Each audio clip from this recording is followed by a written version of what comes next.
Buenas noches, mi nombre es Sergio Ome, pues dando respuesta a la actividad propuesta para la semana. Inicialmente pues encontré algunos hitos y puntos a resaltar dentro de toda la historia del desarrollo moderno, las cuales pues nombraré en el transcurso de este video. Inicialmente, de acuerdo a la lectura, se define que desarrollo como tal es una comparación o la posición en este aspecto como tal de algún país o alguna sociedad. Dentro de esto se definen pues algunos ideologías y dentro de las sociedades se definen estos conceptos para ver los extremos de cada uno de ellos. En este caso como son las civilizaciones, los soberbios, los modernos y los tradicionales. Digamos que eso muestra el extremo de cada uno, de que está en la actualidad y que es muy, por decirlo de algún modo, arcaico. Adicionalmente están los desarrollados y los subdesarrollados, el norte y el sur, los países, las sociedades del primer mundo y las del tercer mundo. Digamos que son cómo se definen y los extremos donde se nombran los puntos diferenciales de cada uno de ellos.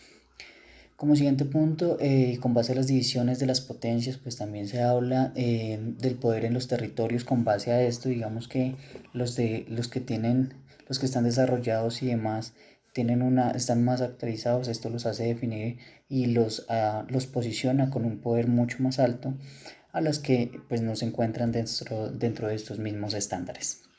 En ese orden, pues también se definió aproximadamente sobre el siglo XVI el concepto de otro, que este otro habla básicamente sobre el dominado, que esto surgió con el Tratado de Torcedillas en 1533, donde las monarquías españolas y portuguesas, mediante la bula del Papa Alejandro VI, se llevó a cabo también dentro de este mismo pues tratado y dentro de este mismo periodo la División Internacional del Trabajo. Dentro de esto el desarrollo, también se llevaron desarrollos adicionales y donde las zonas se empezaron donde las periferias se empezaron a dividir, lo cual llevó pues también era un punto importante en ese momento y de acuerdo a sus criterios, lo cual debían hacer para poder perfeccionar como tal el capitalismo monopolista, perdón. En ese caso, pues digamos que sí es importante resaltar eh, cómo se cómo al finalizar la Primera Guerra Mundial se celebró el pacto donde se formalizó el imperialismo en 1919 con el Tratado de Versalles. Fue un punto importante en el cual se menciona dentro de la lectura y lo cual pues es importante tener en cuenta. ¿Por qué? Porque con esto, como lo mencionaba, se formalizó como tal el imperialismo. Entonces digamos que fue bastante importante este punto.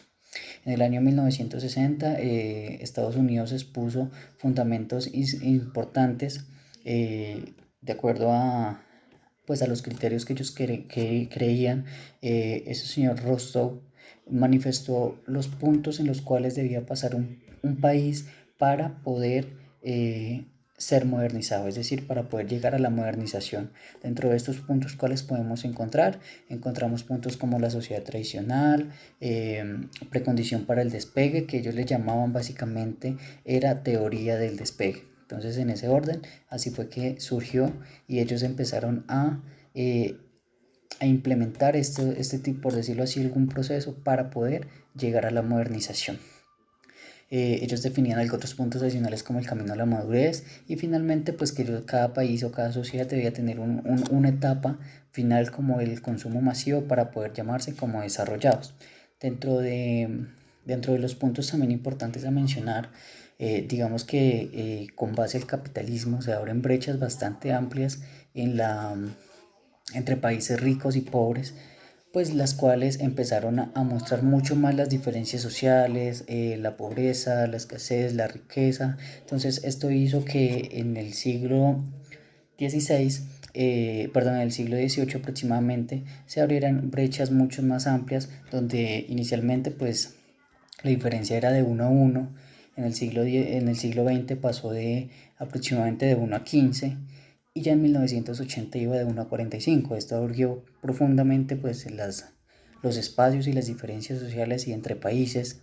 Y con base a esto fue que pues también el Banco Mundial en el año 2003 empezó a definir cuáles eran los caracteres y los conceptos y las diferenciales de los países ricos y pobres.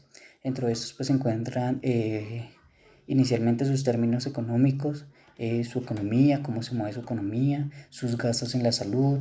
Un ejemplo muy claro es la muerte de niños por cada 1000 niños antes de los 5 años. Entonces digamos que esto empezó a hacer de que como su economía era baja, pues asimismo pues iba a ser mucho más complejo el tema de su economía y el tema de su crecimiento y asimismo la manutención como tal de sus habitantes.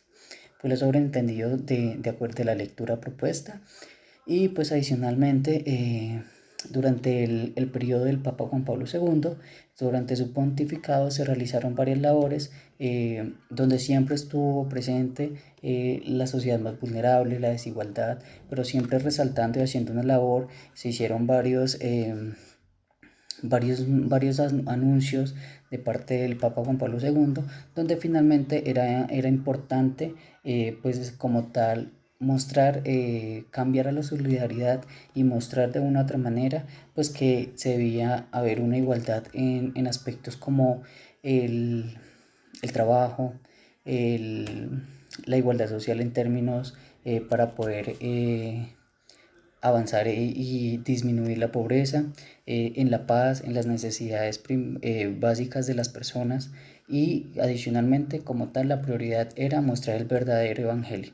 Entonces digamos que con base a todo el liderazgo que mantuvo el Papa Juan Pablo II, mencionó básicamente, principalmente estos aspectos, pero pues fueron puntos que aportaron para que realmente como tal la sociedad empezara a evolucionar y la igualdad y pensaran en la solidaridad para poder avanzar como sociedad. Básicamente eso fue lo entendido de la lectura y muchas gracias.